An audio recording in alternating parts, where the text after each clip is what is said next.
하나님이 함께 하시니 오늘도 좋은 일이 있을 줄 믿습니다. 오늘은 요한복음 16장 16절에서 34절까지 말씀 같이 보시겠습니다. 요한복음 6장 16절에서 34절까지 우리 다 같이 합독합니다. 시작. 저물매 제자들이 바다에 내려가서 배를 타고 바다를 건너 가버나움으로 가는데 이미 어두웠고 예수는 아직 그들에게 오시지 아니하셨더니 큰 바람이 불어 파도가 일어나더라. 제자들이 노를 지어 시별이쯤 가다가 예수께서 바다 위로 걸어 배에 가까이 오심을 보고 두려워하거늘 이르시되 내니 두려워하지 말라 하신대 이에 기뻐서 배로 영접하니 배는 곧 그들이 가려던 땅에 이르렀더라. 이튿날 바다 건너편에 서 있던 무리가 배 한 척 외에 다른 배가 거기에 없는 것과 또 어제 예수께서 제자들과 함께 그 배에 오르지 아니하시고 제자들만 가는 것을 보았더니 그러나 디베랴에서 배들이 주께서 축사하신 후 여럿이 떡 먹던 그곳에 가까이 왔더라.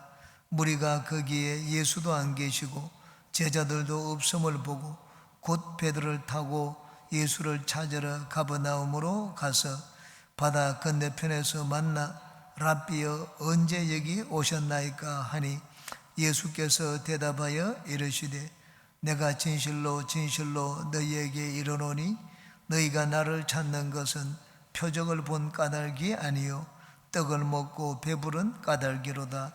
썩을 양식을 위하여 일하지 말고 영생하도록 있는 양식을 위하여 하라. 이 양식은 인자가 너희에게 주리니 인자는 아버지 하나님께서 인치신 자니라. 그들이 묻되 우리가 어떻게 하여야 하나님의 일을 하오리이까? 예수께서 대답하여 이르시되 하나님께서 보내신 이를 믿는 것이 하나님의 일이니라 하시니 그들이 묻되 그러면 우리가 보고 당신을 믿도록 행하시는 표적이 무엇이니까? 하시는 일이 무엇이니까? 기록된 바 하늘에서 그들에게 떡을 주어 먹게 하였다 함과 같이 우리 조상들은 광야에서 만나를 먹었나이다. 예수께서 이르시되 내가 진실로 진실로 너희에게 이르노니 모세가 너희에게 하늘로부터 떡을 준 것이 아니라 내 아버지께서 너희에게 하늘로부터 참떡을 주시나니 하나님의 떡은 하늘에서 내려 세상에 생명을 주는 것이니라. 그들이 이르되 주여 이 떡을 항상 우리에게 주소서. 아멘. 오늘은 바다 위를 걸으시는 예수님과 생명의 떡에 대해서 같이 살펴보고 은혜를 나누겠습니다. 예수님은 오병이의 기적을 행한 뒤에 바다 위를 걸었습니다. 공간복음서에 보면 예수님이 바다 위를 걸어오는 것을 보고 베드로는 만약 주시면 나보고 오라소서, 예수님이 오라고 했더니 베드로도 무리를 걸었던 기록이 기록되어 있습니다. 요한복음에는 그 기록은 뺐습니다. 단지 예수님이 바다 위를 걸어오셨습니다. 그리고 어저께 떡을 먹은 떡에 대해서 떡의 의미가 무엇인지 예수님이 잘 설명해 주셨습니다. 요한복음에는 이 기적을 행하고 난 다음에 기적의 의미가 무엇인지 항상 예수님이 덧붙여 설명해 주신 내용이 나옵니다. 눈을 고쳐주고 난 다음에 나는 세상의 빛이라 그렇게 말씀을 하셨습니다. 이 떡을 먹이시고 난 다음에 나는 생명의 떡이라고 여기서 또 말씀을 하셨습니다. 이제 한 절씩 보시겠습니다. 15절입니다. 16절입니다. 저물매 제자들이 바다에 내려가서 예수님께서 산으로 올라가시는 동안에 날이 저물었습니다. 조금 전에 이제 저녁 식사를 했습니다. 저녁 식사를 하고 난 다음에 예수님이 제자들에게 말씀을 하셨습니다. 너희들은 먼저 이 바다를 건너편으로 가라.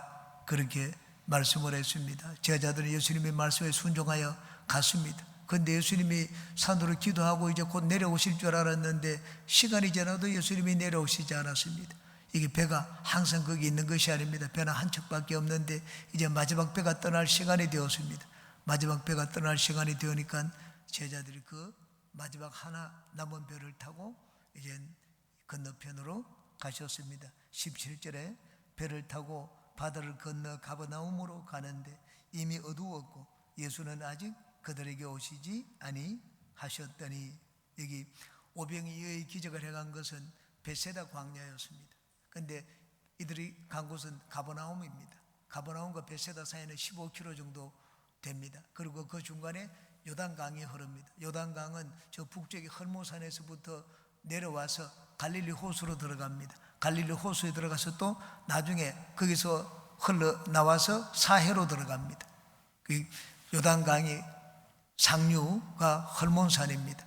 거기서 나와서 갈릴리 호수로 가는 요 요단강을 요단강 상류라고 합니다. 이 요단강 상류에서 예수님이 주로 사역을 하셨습니다. 거기 고라신과 베세다도 거기에 있고 가버나움도 있고, 그리고 갈릴리 호수 중간쯤에 있는 도시가 있습니다. 디베라입니다. 그래서 겟네사렛도 거기 있고, 갈릴리 호수를 인접한 갈릴리 호수에 있는 이 항구 도시가 있었습니다. 디베라도 있기 때문에 갈릴리 바다를 디베라 바다라고 하기도 하고, 게네사렛도 그 위에 있기 때문에 게네사렛 바다라고 하기도 합니다. 그런데 예수님이 기적을 행하신 곳은 요단강의 동쪽 편입니다. 베세다입니다. 그런데 베세다에서 서쪽으로 가려고 하면 요단강을 건너야 되기 때문에 종종 베세다에서 가버나움으로 갈 때 바다를 통해서 건너가셨습니다. 바다를 통해서 이제 베세다에서 가버나움으로 제자들이 갔습니다. 18절에 큰 바람이 불어 파도가 일어나더라. 조금 전에 놀라운 일들을 이들은 체험을 했습니다. 자기들이 직접 예수님께 떡을 받아가지고 무리들에게 나누어주니까 또 생기고 또 생기고 하는 그런 기적을 체험을 했습니다. 하나님의 큰 은혜를 체험했습니다. 그런데 이들이 바다를 건너는데 풍랑을 만났습니다. 아니, 우리에게 이런 놀라운 은혜를 우리가 다 체험을 했는데 어떻게 우리에게 이런 일들이 생깁니까? 그렇게 말하는 경우도 있습니다. 우리 예수님을 잘 믿고 은혜도 입었는데 세상에 나가보면 풍랑을 만나기도 합니다. 풍랑은 누구에게나 다가옵니다. 그렇지만은 이 풍랑이 있지만은 풍랑이 우리가 가고자 하는 그 목적지에 가는 것을 결코 방해하지를 못합니다. 우리 예수님을 믿으면서 인생에 풍랑이 있지만 풍랑이 결코 우리를 망하게 하지는 못합니다. 제자들은 마침내 예수님이 가라고 말씀하신 건너편으로 이제 건너가는 것을 볼 수가 있습니다. 19절, 제자들이 노를 저 시베리쯤 가다가 예수께서 바다 위로 걸어 배에 가까이 오심을 보고 두려워하거늘 노를 저어서 시베리쯤 갔다고 했습니다. 시베리면 4km입니다. 베세다에서 가버나움까지 한 15km 정도 되니까 4분의 1 정도 왔습니다. 그런데 막 무서운 바람이 불어치니까 배가 더 이상 나가지를 않았습니다. 그때 예수께서 바다 위로 걸어 배에 가까이 오심을 보고 두려워하였다고 말씀을 했습니다. 사람은 어느 누구도 무리를 걷지를 못합니다. 그런데 예수님은 무리를 걸어오셨습니다. 예수님은 자연의 법칙을 만드신 분이지만 주인이기 때문에 자연의 법칙을 얼마든지 뛰어넘으실 수가 있습니다. 그러므로 예수님을 이해할 때 우리 자연의 법칙을 가지고 예수님을 이해하려고 해서는 안 됩니다. 자연, 대표적인 자연이 우리 인간의 이성입니다. 이성이 자연에 속하는 중요한 한 부분입니다. 인간의 이성으로 예수님을 이해하려고 하면 우리는 벽에 부닥치게 됩니다.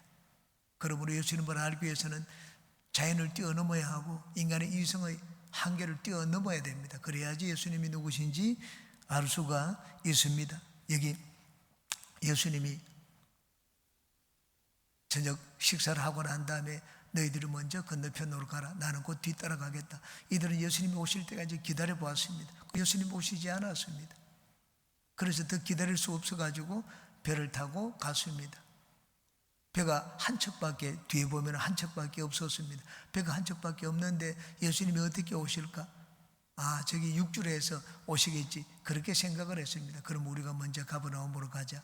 그런데 예수님이 배로 이 제자들이 있는 곳에 오실 줄은 생각도 하지를 못했습니다. 우리는 흔히 예수님이 말씀을 하시면 이렇게 하라 저렇게 하라 말씀을 하시면 이런 방법으로 예수님이 하신 말씀이 이루어지겠지, 저런 방법으로 예수님이 하신 말씀이 이루어지겠지, 나는 그렇게 생각을 합니다. 그런데 제자들이 생각하는 것과는 전혀 다른 방법으로 예수님께서 제자들에게 나타나셨습니다. 중요한 것은 예수님이 말씀을 하시니까 예수님 말씀하신 대로 약속을 이루셨다는 것입니다. 내가 너희들한테 가겠다. 먼저 가라.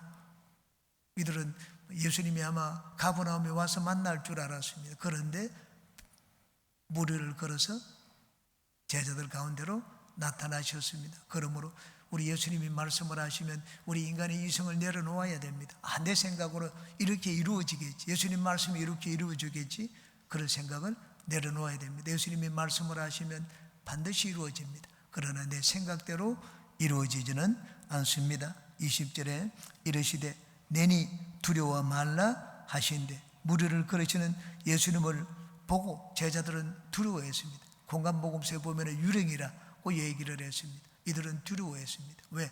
하나님을 보았기 때문입니다. 우리가 하나님이 하시는 일을 보면 두려움이 생깁니다. 왜 두려움이 생깁니까? 하나님이 하시는 일은 우리 인간의 이성의 한계를 뛰어넘어서 나타나십니다. 하나님이 일을 하실 때 보통 당연히 내가 경험하고 보고 그렇게 기대한 일을 볼 때는 놀라지 않습니다. 그런데 전혀 생각지 않은 일들을 체험하게 되면 우리는 거기서 전율을 느낍니다. 두려움을 느낍니다. 이게 하나님에 대한 두려움입니다. 절대자에 대한 두려움입니다. 왜 하나님 앞에 우리는 두려워하는가? 하나님이 하시는 일을 체험하게 되면 전혀 체험하지 못한 것이기 때문에, 우리 인간의 한계를 뛰어넘는 일이기 때문에 그들은 두려움을 느낍니다. 이게 하나님에 대한 두려움입니다. 베드로는 물거리를 잡고 난 다음에 예수님 너무 두려웠습니다. 예수님 떠나소서, 나는 죄인입니다. 하나님을 알고 하나님이 하시는 일을 보게 되면 우리는 두려움을 느낍니다. 제자들도 예수님이 하시는 일을 보고 두려움을 느꼈습니다. 21절에 이에 기뻐서 배로 영접하니 배는 곧 그들이 가려던 땅에 이르렀더라. 두려움을 느끼고 있는데 예수님이 두려워하지 말라, 바로 너희 친구 나다, 그렇게 말씀을 했습니다. 그래서 배로 영접하였더니 곧 그들이 가려던 땅에 이르렀더라. 중간에 풍랑이 만나가지고 배를 저어가기가 너무 힘들었습니다. 그런데 예수님을 배에 모시니까는 곧 그들이 가려던 땅에 이르렀더라고 말씀을 했습니다. 곧 그들이 가려던 땅에 이르렀다는 말은 문제가, 장애물이 제거되었다는 말입니다. 우리 인생에도 풍랑이 다가올 때가 있습니다. 그때는 예수님을 배에 모셔드려야 됩니다. 내 인생의 배에 예수님을 모셔드리면 우리는 곧 가려던 목적지에 도달할 수가 있습니다. 그러므로 문제를 만날 때 내 힘으로 그 문제를 해결하려고 너무 애를 쓰지 말고 예수님을 여러분의 이 인생의 배에 모셔드리시기 바랍니다. 예수님 앞에 나아가시기 바랍니다. 예수님을 찾으시기 바랍니다. 오늘도 우리는 주님 앞에 나왔습니다.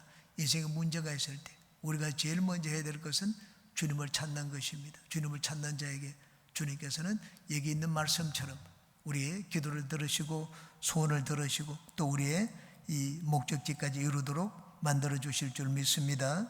그 다음 이제 22절 이하에서는 무리들이 예수님께 나타났을 때 예수님이 이제 긴 강화를 하는 내용이 나옵니다. 22절 같이 읽겠습니다. 이튿날 바다 건너편에 서 있던 무리가 배 한 척 외에 다른 배가 거기 없는 것과 또 어제 예수께서 제자들과 함께 그 배에 오르지 아니하시고 제자들만 가는 것을 보았더니, 어저께 저녁에 떡을 먹었기 때문에 예수님 거기 있을 줄 알았습니다. 거기는 배 한 척밖에 어저께 저녁에 없었는데 제자들이 그 배를 타고 떠났습니다. 그러므로 더 이상 배가 없습니다. 배가 없기 때문에 예수님이 오갈 데가 없습니다.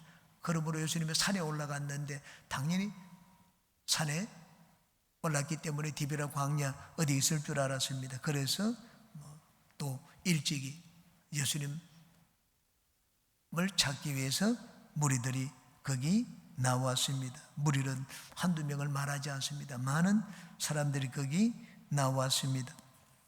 23절에 그러나 디베랴에서 배들이 주께서 축사하신 후 여럿이 떡 먹던 그곳에 가까이 왔더라. 어저께는 배가 없었지만 지금은 배가 여러 척 있습니다. 왜 이 관로로 여기 지금 배가 디베랴에서 여러 척 왔다고 했는가? 이들이 배를 타고 무리들이 전부 다 건너편으로 갔습니다. 어저께는 배가 없었는데 그 배가 이제는 어디서 나타났느냐? 디베랴에서 무리들이 와보니까 조금 있으니까 배가 왔습니다. 이 갈릴리 호수가 있으면 이 베세다에서 건너가면 가버나움입니다. 쭉 아래쪽 남쪽에 있는 이 도시가 디베라입니다. 그 디베라가 아마 이 종착역이었던 것 같습니다. 종착지고 그다음 가버나움을 거쳐서 그다음 베세다, 아마 여기서 갈 때도 또 그런 루트를 통해서 디베라까지 갔던 것 같습니다. 그래서 이 디베라에서 온 배가 베세다에 거기 여러 척 도착을 했습니다. 24절에 무리가 거기에 예수도 안 계시고 제자들도 없음을 보고 곧 배들을 타고 예수를 찾으러 가버나움으로 가서 배 하나가 충분하지 않았습니다. 여러 척의 배들을 타고 무리가 이제는 가버나움으로 갔습니다. 어저께 가버나움으로 간다는 것을 알았기 때문에 예수님도 안 보이고 제자들도 없기 때문에 제자들이 있는 곳으로 가면 예수님을 찾을 수 있을 줄로 알았습니다. 그래서 예수님은 어디 가셨는지 모릅니다. 제자들이 간 곳은 압니다. 어저께 저녁에 가버나움으로 가는 것을 봤기 때문에 그래서 배를 타고 가버나움으로 갔습니다. 예수님을 찾아서 갔습니다. 25절에 바다 건너편에서 만나 랍비여 언제 여기 오셨나이까 하니 가봤더니 거기 예수님이 계셨습니다. 가버나움에 이 무리들이 깜짝 놀랐습니다. 어제 저녁에 가는 걸 못 봤는데 언제 여기 오셨나이까. 새벽에 배들도 없었는데 배도 한 척도 없었습니다. 자기들이 첫 배를 타고 왔는데 예수님이 이미 거기 있는 것을 봤습니다. 어떤 사람들은 제자들에게 물어봤을 것입니다. 제자들에게 어떻게 당신이 스승이 여기 왔습니까? 제자들도 얘기했을 것입니다. 한밤중에 예수님이 무리를 걸어서 오셨다. 이런 말까지 들으니까 어저께는 떡을 먹고 밤중에는 예수님이 무리를 걸으셨다는 얘기를 듣자 이 무리들은 더없이 놀랐습니다. 그러니까 더 예수님을 붙들어 이제는 왕을 삼아야 되겠다, 그렇게 생각을 했습니다. 26절에 예수께서 대답하여 이르시되 내가 진실로 진실로 너희에게 이르노니 너희가 나를 찾는 것은 표적을 본 까닭이 아니요 떡을 먹고 배부른 까닭이로다.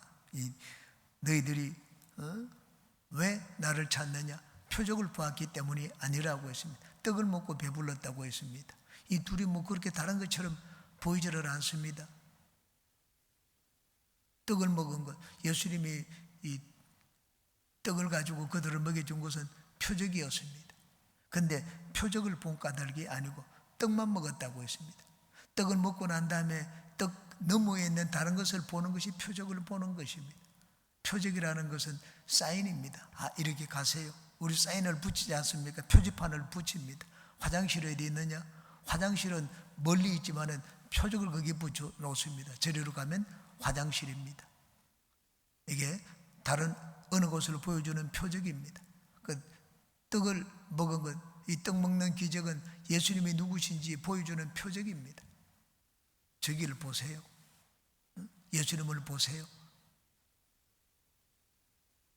떡을 오병이의 기적은 예수님이 누구신지, 저분이 바로 하나님이 보내신 메시아입니다. 저분이 바로 생명의 떡입니다 하는 것을 보여주는 표시였습니다. 그런데 그들은 떡만 먹었습니다. 떡만 먹고 표적은 보지를 못했습니다. 예수님이 누구신지 알지를 못했습니다. 이 땅에 오셔서 예수님은 많은 표적을 행하셨습니다. 그 표적을 행하신 이유가 어디였습니까? 예수님이 하나님의 아들 그리스도이심을 믿고 또 그를 믿어서 영생을 얻게 하려 함이라. 이게 예수님이 무리들에게 표적을 행하신 이유와 목적이었습니다. 그러므로 표적은 이 안 보이는 것을 보게 만들어줍니다. 영의 것을 보게 만들어줍니다. 영의 존재를 보게 만들고 영적인 일을 보게 만들어주는 것이 표적입니다. 그러므로 이 떡을 먹었을 때 이 떡은 세상의 일입니다. 예수님이 하나님의 아들이다, 영생의 떡이라는 것은 영의 일입니다.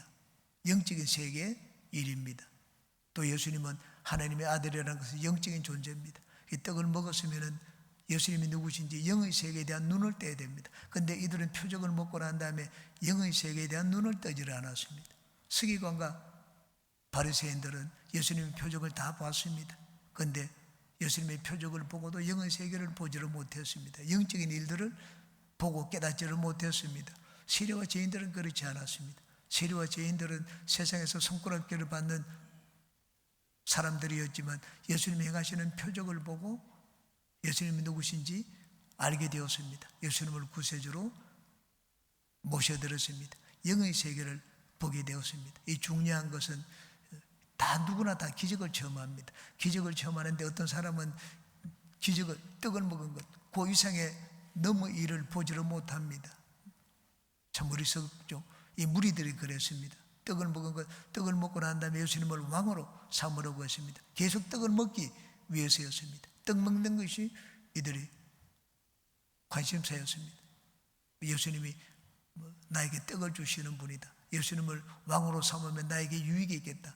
모든 것을 나 중심으로 생각하고 자기들의 배 중심, 땅에 있는 것 중심으로 생각을 했습니다. 그런데 예수님은 영의 것을 생각하라고 말씀을 하셨습니다. 너희들이 나를 찾는 것은 표적을 본 까닭이 아니고 내가 누군지 알기 때문이 아니에요. 그냥 단순히 떡을 먹고 배부른 까닭이로다.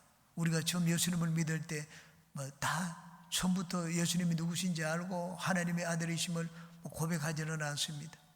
기적을 체험합니다. 병 고침의 기적을 체험하고 삶에 여러 가지 문제가 있을 때 그 문제 해결의 은혜를 체험하고 그렇게 해서 예수님을 믿고 또 교회 나옵니다.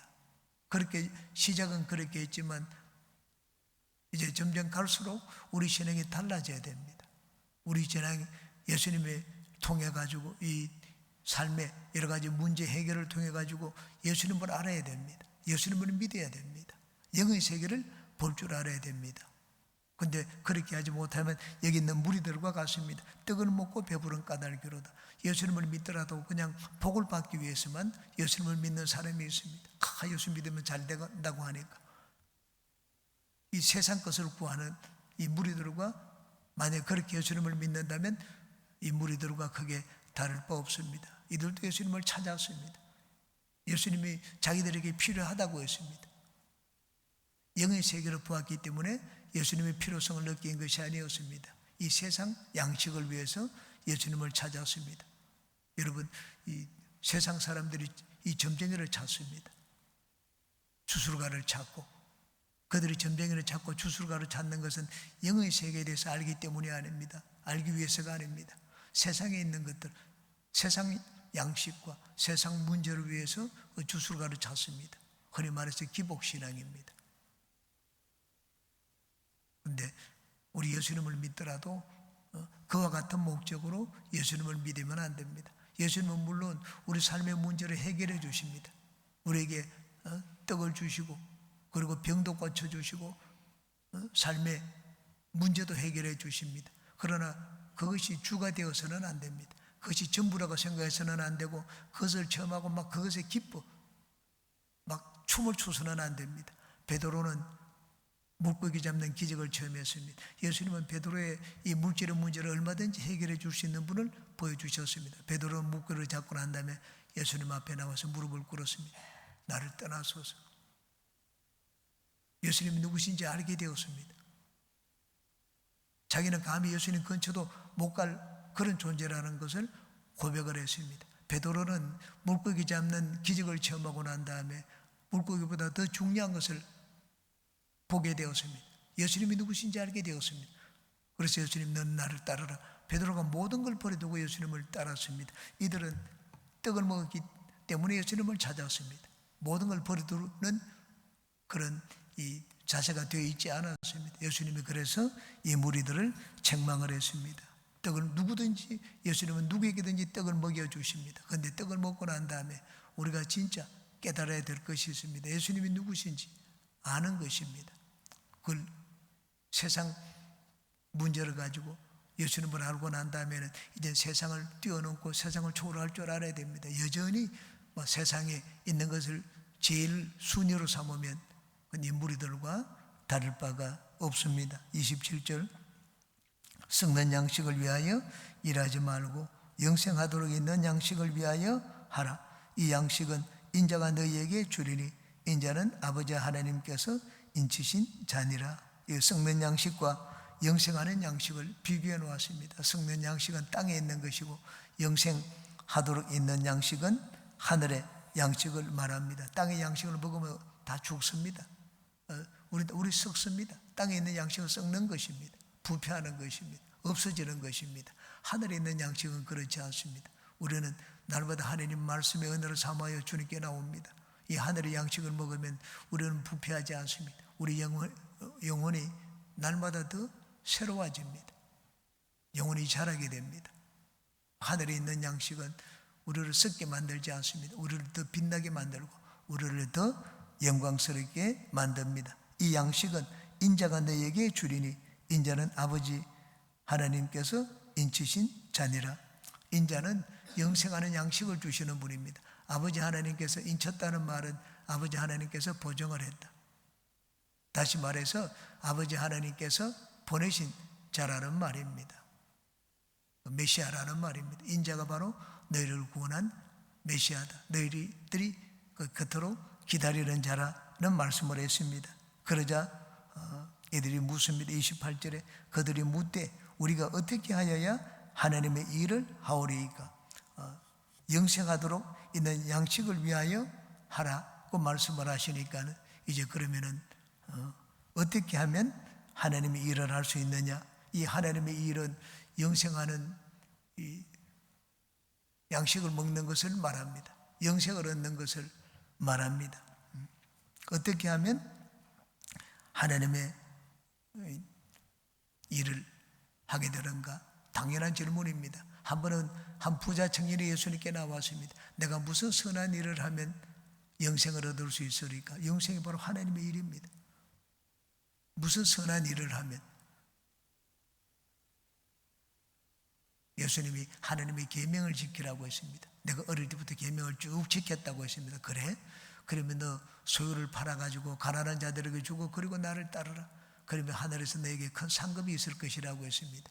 근데 부자 청년이 돈이 많기 때문에 두려웠습니다. 재물을 가난한 자들에게 나눠주지는 것이 근심스러워서 그냥 뒷걸음치려서 오던 길로 돌아갔습니다.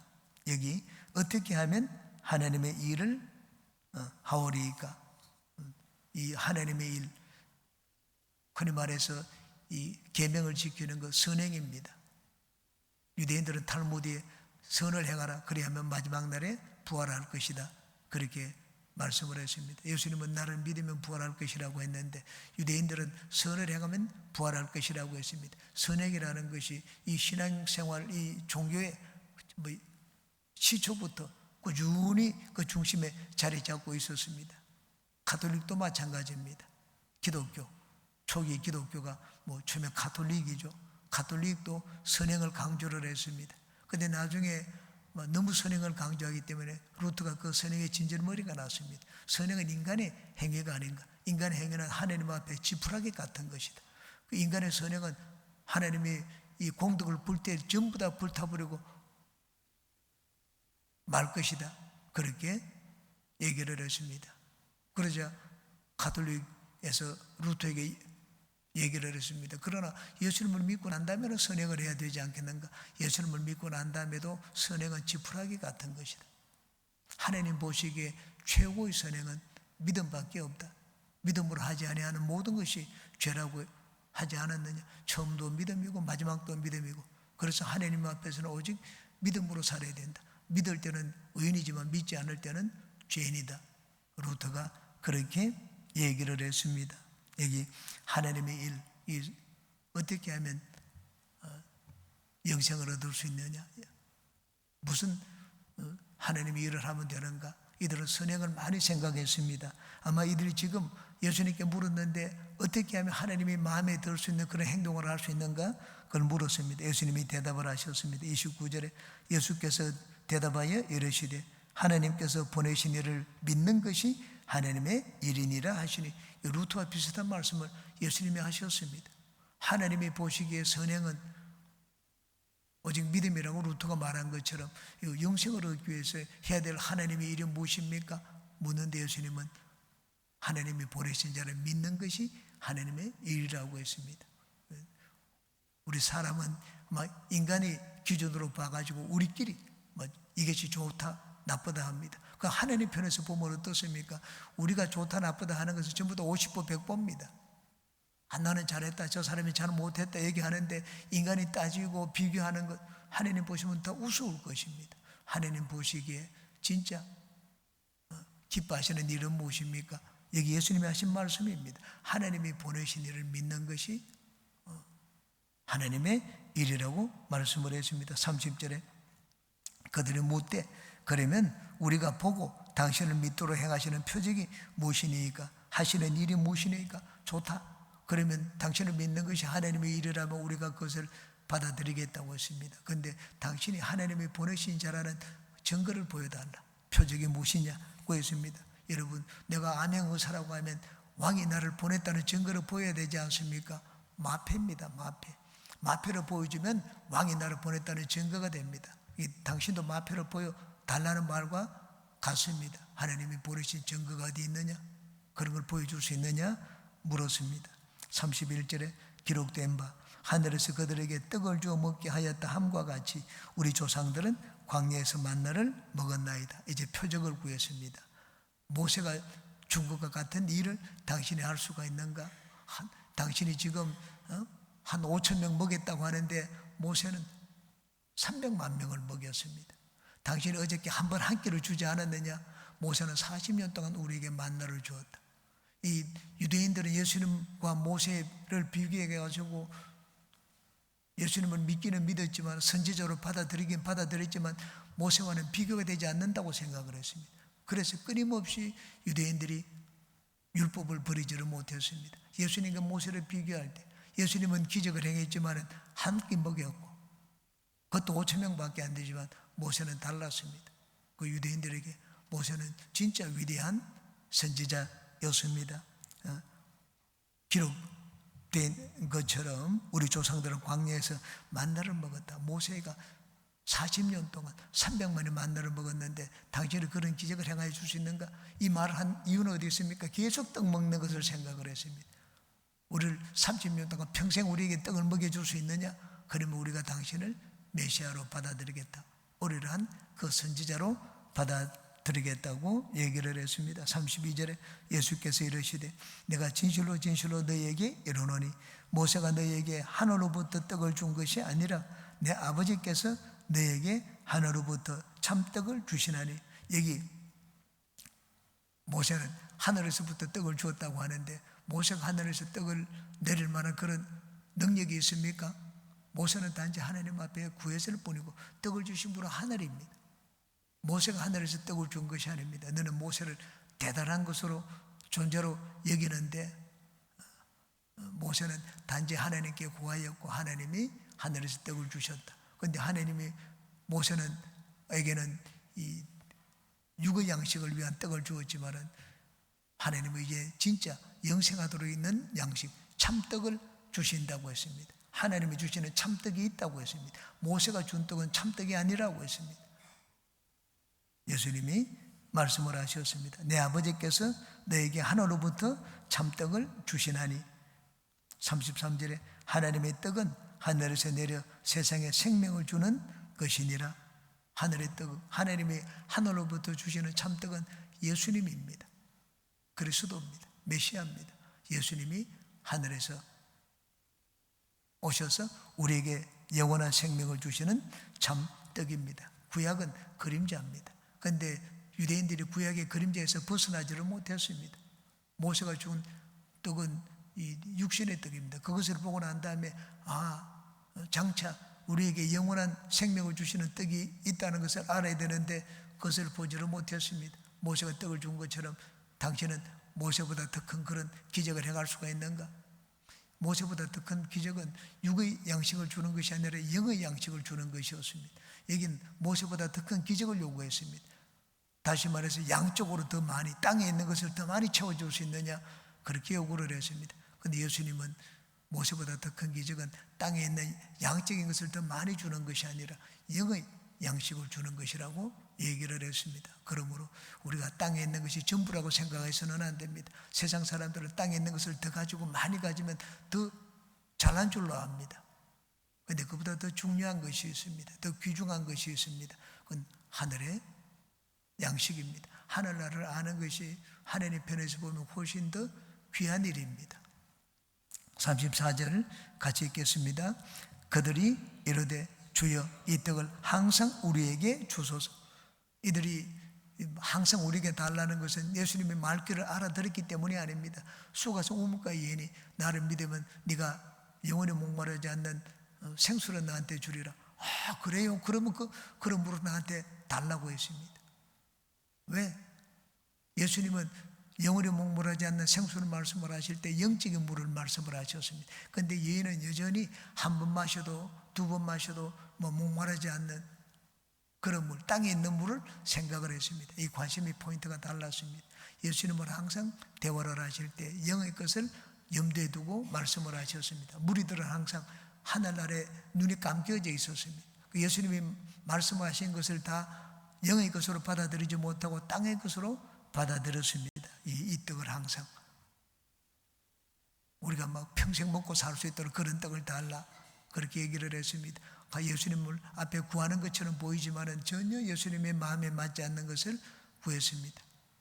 이게 대화가 통하지 않는 것을 볼 수가 있습니다. 우리가 중요한 것, 이 땅에 있는 것, 우리가 여러 가지 삶의 문제로 하나님의 기적을 체험했을 때는 눈이 떠져야 됩니다. 땅에 있는 모든 것들은 표적입니다. 하나님 우리에게 병을 고쳐주시고 물질의 문제, 여러 가지 삶의 문제를 해결해 주십니다. 눈을 떠라, 나를 보아라, 예수님이 누구신지 알라. 그것을 위해서 우리에게 그런 은혜를 베푸십니다. 그러므로 여러분 땅의 문제를 해결했을 때 땅의 것으로 만족하지 말고 베드로처럼 예수님 앞에 예수님이 누구신지 알고 예수님 앞에 무릎을 꿇고 예수님을 경배하고 예수님을 예배하는 삶을 사는 우리가 되시기를 주님의 이름으로 축원합니다. 기도합니다.